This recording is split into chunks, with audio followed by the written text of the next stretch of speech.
I hope you can see this motto, this shibboleth, this apothegm, so to speak. This motto. Trump, 2024, the rules have changed. I remember when I first saw this cap there was a vendor selling it. I thought, oh, I like that idea. And even then I was prescient enough, and dare I say, Vatic enough, and Pythonic enough to recognize that, yeah, things were changing. The rules were changing. Left and right, it's over with. There's no such thing as left and right. I'm not even sure what the Democratic Party is. I'm not even sure. I have no idea what the I have no idea how this thing even works.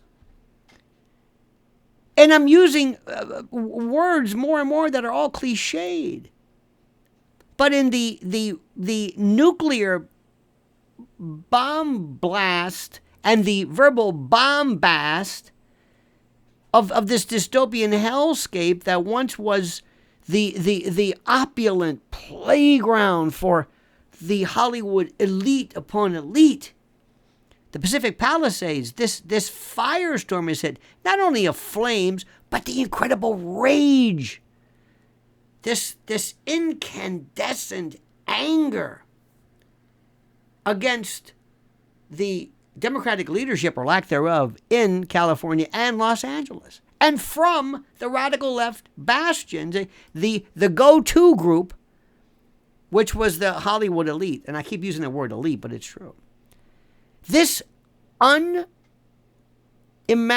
incomprehensible, inane catastrophe, fueled, so they say, and I think excessively so, by the Santa Ana winds, the hurricane force winds, and exacerbated and made worse and horrified, even more, from what can only be described as the gross and, I think, criminal incompetence of Mayor Karen Bass and Gavin Newscum.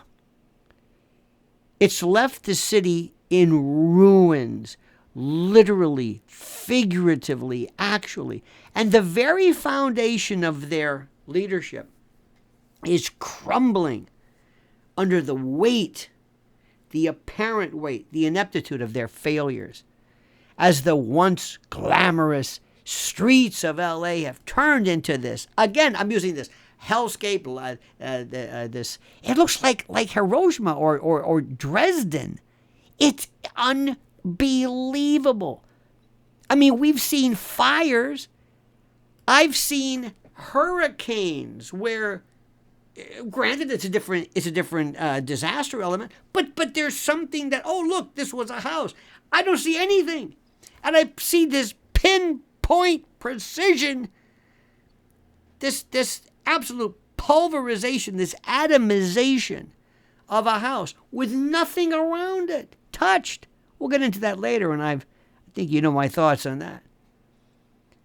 I mean, look at this, the homes of people like Billy Crystal, Paris Hilton, Anthony Hopkins. Now, look, I don't want, please, I beg, I really mean it. I don't care what you think about their politics. I don't care what you think about their acting or whether they're leftists or not. Or, well, you know, they weren't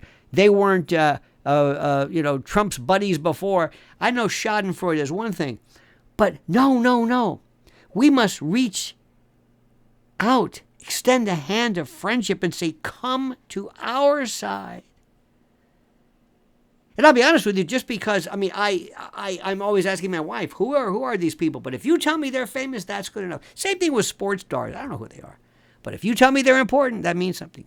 Sarah Michelle Gellar, an actress who knows a thing or two about disaster from her roles on screen, somebody say, didn't mince words when she took to Instagram to absolutely lambast the city's leadership.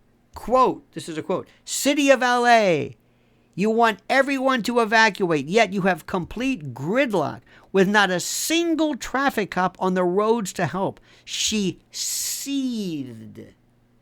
She angrily stated, directly calling out Bass, the hypocrisy of demanding evacuation while providing zero support in the chaos is the hallmark of a lack of leadership that's more interested in photo ops, I guess, and political posturing, and maybe inaugurations in Ghana than in the safety of its citizens. I mean, it's absolutely incredible.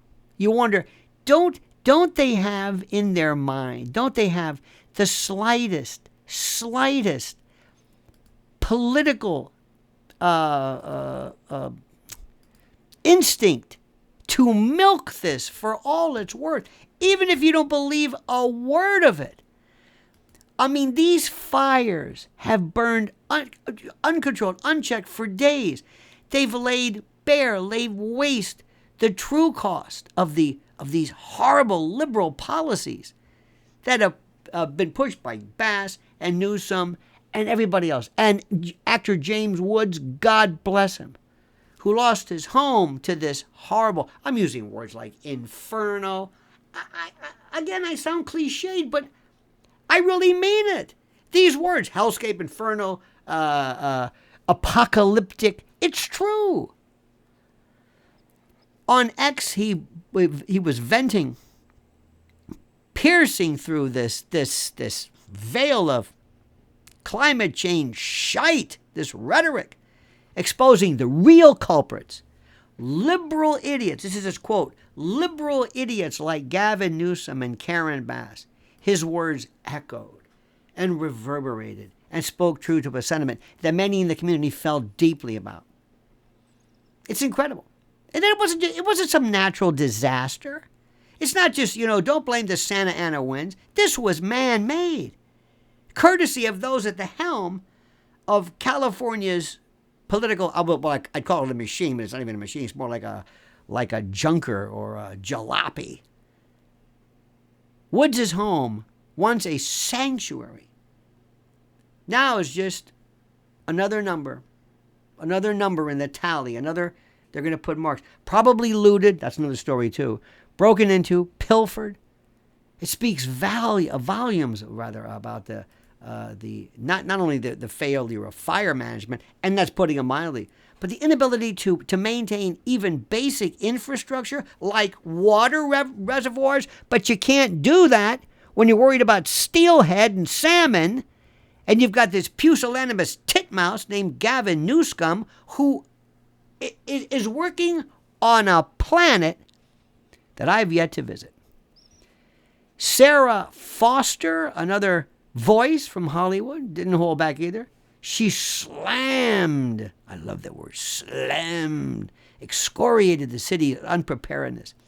And despite this, the incredible taxes siphoned from these folks, she said, quote, "Our fire hydrants were empty. Our vegetation was overgrown, brush not cleared. Our reservoirs were emptied by our governor because tribal leaders wanted to save fish."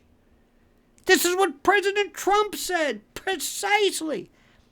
This isn't mismanagement. It's criminal betrayal. It's negligence. It's manslaughter. Bass and Newscum have because you call her ass. They prioritize this I don't know what, this psychotic fringe over the rudiments of governance, leaving the state vulnerable to these words, cataclysmic events like these wildfires, and they knew about them.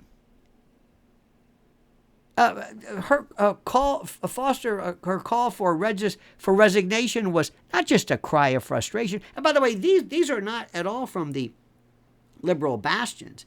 These are from people that, put it this way, like they used to say, if I've lost Cronkite, I've lost Mid-America. Well, if you lose these people, let me tell you something, Gavin Newscum, you've lost it. And you can kiss 2028 goodbye. They demand accountability in the face of such criminal neglect. Valentin Shmerkovsky, please forgive me if I'm not pronouncing these names correctly, added his voice to this resounding anger chorus of condemnation and loathing and accusation of betrayal, pointing out the absurdity of having the fifth largest economy on the planet. The fifth.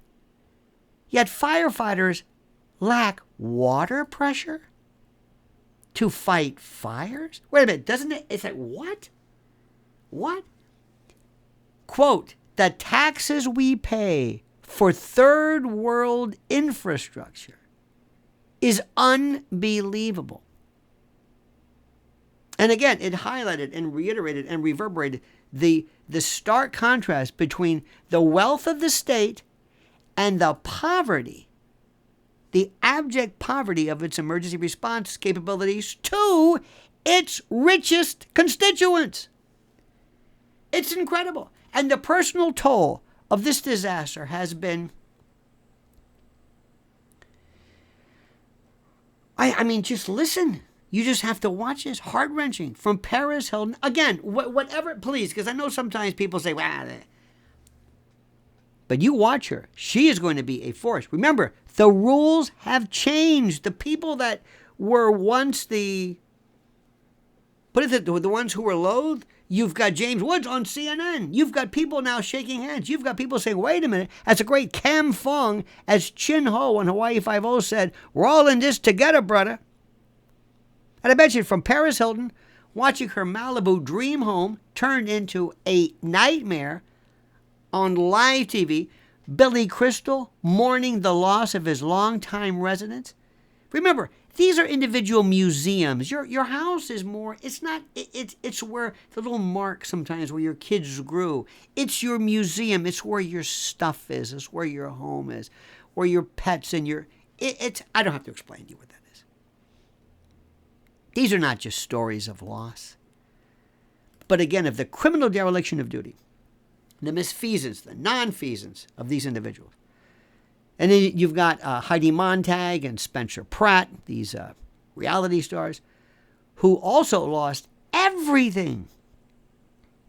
Showcased and highlighted the indiscriminate nature of disaster. Brought about, this is incredible, by a lack of foresight, preparation, thought. And let me also say, these individuals who were screaming and yelling for all of the billions to go to Ukraine are now saying, wait a minute. Now they're coming around. Why? Because the rules have changed. By Thursday, when I'm recording this, the fires had ravaged nearly 30,000 acres, with at least 5 lives lost. And yet, the response from Bass and Newscum has been absolutely nothing short of disgraceful, non-existent, unbelievable. Their policies, or lack thereof, wrapped up in the guise of progressive ideology. Left California, again, the 5th largest economy on the planet, without an infrastructure, without emergency services, all of it in shambles. The Palisades fire alone, with over 17,000 acres destroyed, stands as a testament to their, again, I submit to you, dear friends, their criminal negligence. This is not just a crisis. This is a condemnation, once and for all, of a leadership, of an ideology that has failed at every turn. And when you have Hollywood's largest, biggest stars screaming, once Democratic, the mainstays, where's Clooney? Where are these other people? The ones who stood up and said that Biden was okay. Where are they? Where are they jumping in to even help? Is anybody jumping in? Is Zuckerberg helping? Who? Look at this. Watch what happens. Look at who in the community. They're so afraid to speak. Some of these people are such pusillanimous tits that they don't even say anything. They're implicit. They're afraid, even now. But the ones who are speaking, this is a clarion call, my friends, not only for change of leadership, but a change of direction, a change of policy, a change of politics and polity. Bass and Newscum have not only lost the trust of their regular constituents, but they've showed that what they are doing, that how they have reacted, is so monumentally criminal. It is beyond anything anybody could even imagine. Let me say this again to you. Do not think I'm exaggerating. This is criminal. Very rarely do we see people who are so inept, so maladept, if there is such a thing, or maladapted. In any event, at governance, where it traverses into the lane of criminal liability and exposure. This is the time. Watch what happens. Because the rules have changed, my friends. What do you think? Let me know your thoughts and comments in the comments below. Let her rip. Don't hold back. And comment. The world is listening. Comment as you see fit.